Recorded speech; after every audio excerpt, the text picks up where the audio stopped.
So happy All Hallows Eve. My energy feels like it's down, but I'm just sitting here chilling. Really ain't nothing much going on, but there's a lot going on in these streets. It's a lot going on in these YouTube streets. All over the radio streets, whatever. First thing I want to talk about is my girl. I'm not all this shit out, but first thing I want to talk about is my girl, Kiah Thug Misses. Last night, gag order. Kiah streamed live. She did a gag order. And a caller called in and was asking her about the book, Ignoring the Signs. I hear a lot of people that call in. I'm a fan of the gag order. I'm a fan of gag order. I hear a lot of people calling in asking about Ignoring the Signs, but I've never even listened to it. I see sometimes the things on YouTube, and I never clicked in on it, but because I never started from the beginning, and I don't want to come in nothing halfway. But a caller called and asked her about something about reading Ignoring the Signs. Ignoring the Signs. What about reading Ignoring the Signs, and child Kiah damn near lost her damn mind.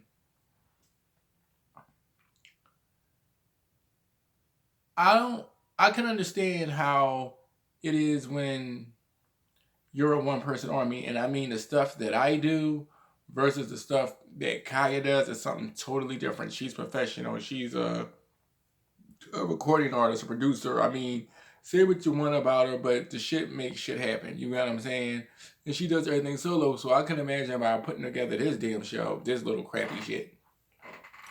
And, trying to get that out, I can see how it keeps me up for hours. So I can imagine the stuff she does keep her up for days and hours. But with that being said is, Kiah, you need to be thankful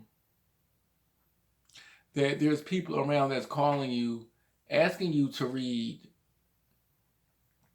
Ignoring the Signs. You get what I'm saying? I think it's a book or something she wrote. I think she wrote it. I'm not sure if somebody else wrote it or she wrote it, but you should be thankful that somebody's calling you. And so many people calling you, asking you to read it, because apparently a lot of people enjoy it. And you can't be upset at that. I mean, you're great at what you do, and you should be thankful for that. I mean, I would love if somebody was to call up and ask me to read Ebony's letter live on the air. Shit, I sure the fuck would. Or ask me to read one of my damn screenplays. I'll quick, fast, in a heartbeat. But I know the difference between, I guess us, you know what I mean? But she went off on a caller, and another thing they were talking about was they were saying that she was fucking some white DJ named DJ Kid or something. And she was going off about that, basically saying that, she's black, she's half Cameroonian and half Nigerian. She don't want no white meat, ain't no white meat going in her. And she was accusing the people out, and the people putting that stuff out on her or whatever. So, I don't want to feel the wrath of Kiah. So with that being said, what they say, stay in a child's place. But I just do want to say that, Kiah, Thug Mrs. Queen, as we call you Queen, be grateful that people want to call and still listen to your work. I shouldn't say it like that. That people call and want to, still want to listen to your work and, and still want to hear you. Be thankful, because it always could be the other way around. You get what I'm saying? You shouldn't take the type of attitudes you take with the people that's calling. You get what I'm saying? But last night, a fan called in and started to read Kiah her colonial rights. He started off with saying, "You, saggy titty, yuck mouth," and she banged on him. And Kiah said, "Not on my line." But that's it, Queen. Just be a little more thankful. Got me a little bit more appreciative. I'm sitting here on this rainy night, eating popcorn and Oreos. Just be a little bit more grateful. Okay, the next thing I want to talk about is this Tasha K versus Daytime Tea Time versus Armon or whatever his name is. I really shouldn't even be speaking on this shit because I don't know what's going on. But all I know is that, you know, I clicked on a link today and they were going back. The guy, I don't know who he is with the doctor or whatever his name was. They was playing, doing some old mess, some old Mean Girls messy shit. Look, the thing about it is this. They saying that Daytime Tea Time, Candace, I believe her name is, and some other blogger, I think his name is Armon, got some guy and try to get him to expose Tasha K and tell all these lies and stuff on her, saying that she lost houses, she foreclosed homes, she had foreclosed homes, you know, that, you know, her kids was taken away from her, that she's on crack and that she's doing drugs, and how together they got together and, you know, was able to get the guy that they told to do that to, got him to able to say it on the air so everybody can hear it. So then she said that she's going to sue Daytime Tea Time and Armon or whatever. Listen, it goes like this. I get that social media, I get the hold that it holds on people. Believe me, I do. I get how everybody's obsessed with being on their phone, seeing what the next person doing, what's going on here, what's going on there. Believe me, I understand that. But that's not the reason why I do this. I just do this to express myself. If people like it, they do. If they don't, they don't. But why do things, I don't understand, why do things between bloggers and beef between bloggers get so nasty? I mean, you're going online and y'all pulling up people's houses, y'all pulling up foreclosures, y'all, for what? Shit, from what I see, it's enough space for every fucking body. Hell, ain't nobody looking at my shit, but still. Do you see me going out, everything I hear, do you see me going out trying to expose somebody? Do you see me going out trying to blackmail? It's plenty of shit I could throw up here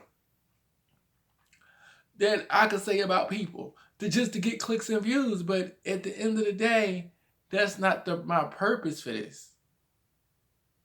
I'm trying not to say it. I know if anybody that's paying attention to my word, I'm trying not to say it. Hopefully I didn't say it in this video. But I'm trying not to say that word that I'm always saying.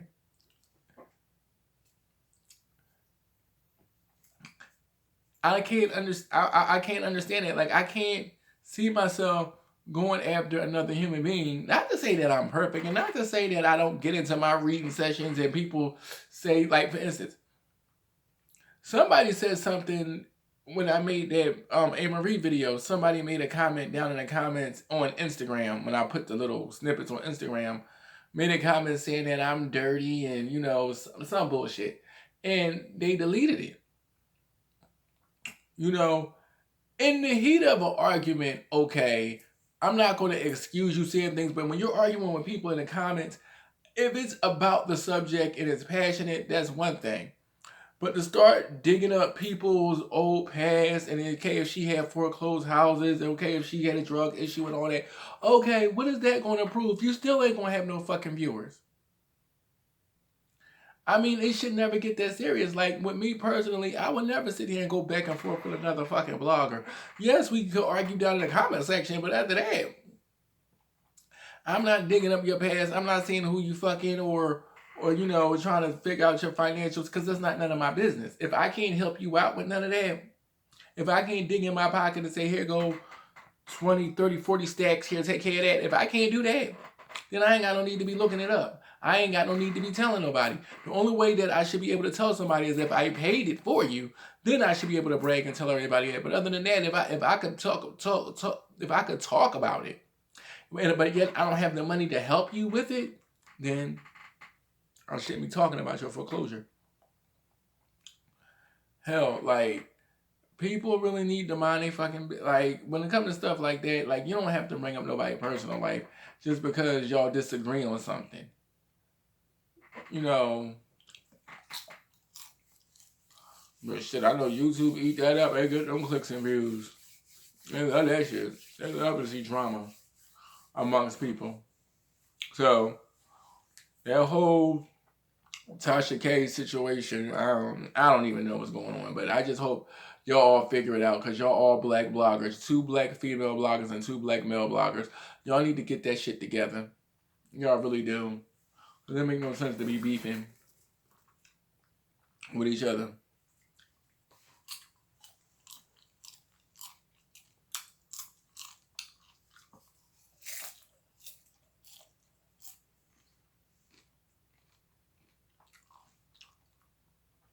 Speaking of drama, welcome to the title track of the video, The Breakfast Club.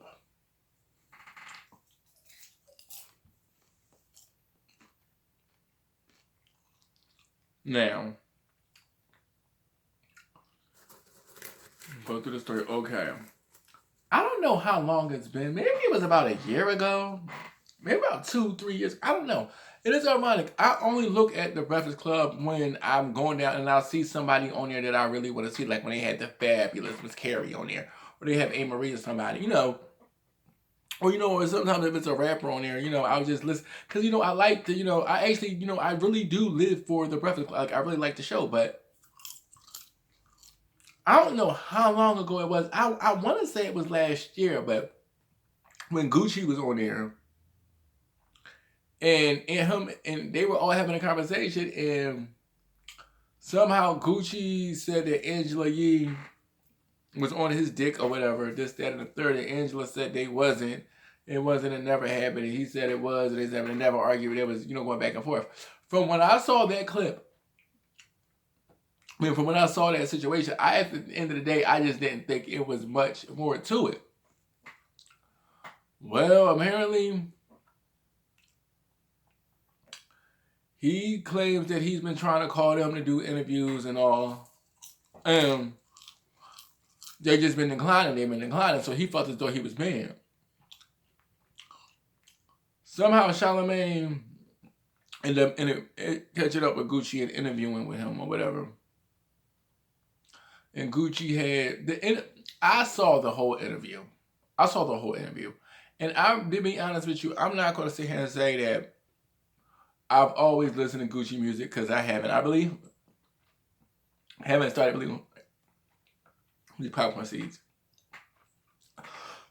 I really didn't start hearing him until I moved down here to Atlanta. Like on that. So I've always used to hear about, you know, shit that he was doing, you know, like damn. And the fact that I found out that he's a Davis. Yeah, nigga, that he's a Davis, you know, but the interview was good. I learned a lot about him. And plus, I even read some parts about his book. And read some parts of his book about how he got on the collab with Mariah, but that's neither here nor there. But anyway.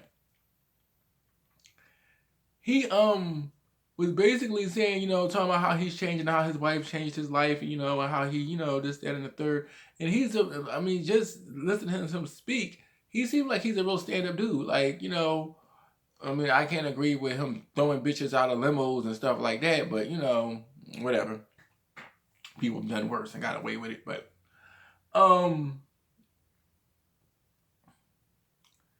he basically just said that, you know, fuck Angela Yee, and when he see DJ Envy, he's gonna smack the shit out of him because they did some type of people's court thing, and you know they was reading out. Envy started reading out all the text messages that he wrote, saying how him and Waka Flocka banged Nicki Minaj and fuck Cardi B and fuck that person and that person when he was on drugs or whatever.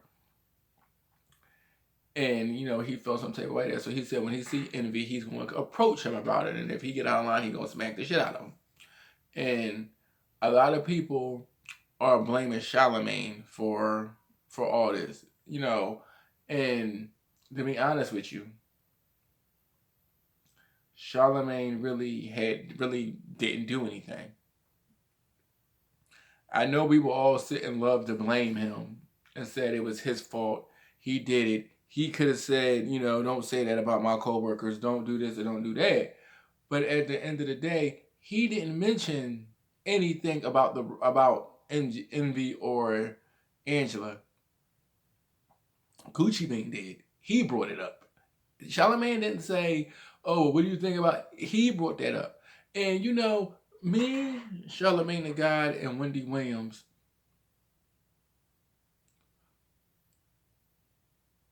and Amanda Peel, I think it's her name, Amanda Pete, whatever her name, whatever that girl name is, the one that got kicked out of the insecure party, her.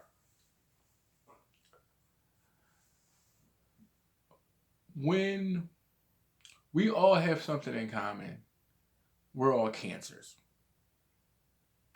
And a lot of times we are so misunderstood.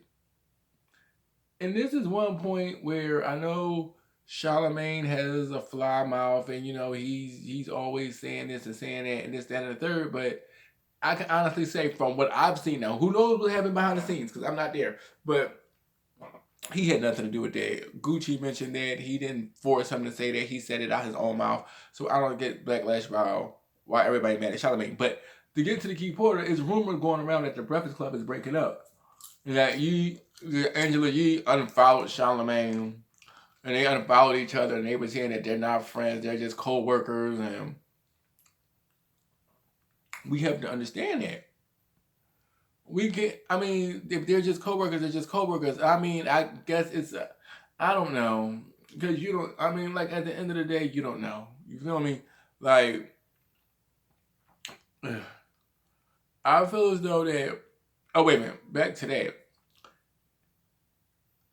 Angela, was she flirting with Guccimane? I mean, it's to tell somebody. I don't know, because he the one that made the first sexual comment, and she just replied, "Well, you know, they say about Asian women, you know, that you know it's deep or whatever," and you know, it's just a mess. But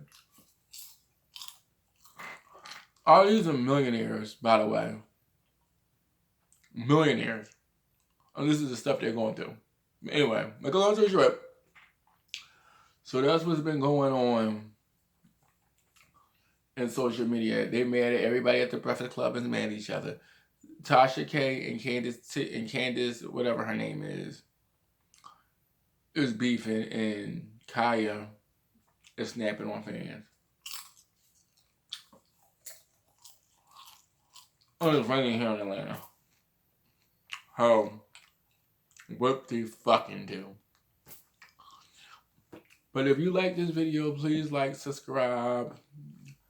Alright, I'll holler at y'all later. Peace.